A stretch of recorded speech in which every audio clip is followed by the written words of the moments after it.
Isa. Dalawa. Tatlo. Na-in love ako. Sa loob lang ng 3 segundo. Noong mga sandaling yon, naniwala talaga ako na ipinanganak ako upang ibigin siya. Bigla na lang, bumilis ang tibok ng puso ko. Sorry uli. Walang anuman. Diary niyo to. Love story. Love means never having to say you're sorry. Noong buhay pa sina Mama at Papa, yun ang paborito nilang saying mula sa pelikulang love story. Binasa ko ang diary hanggang lampas hating gabi ng gabing yon. Judy! Judy! Oh. Si Ian sa'yo yun, hindi ba? Kilala mo ba siya? Tahimik at misteryoso. Pero mabait at maginoo siya. Prince ang tawag sa kanya.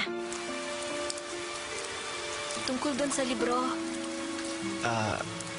Yung The Little Prince?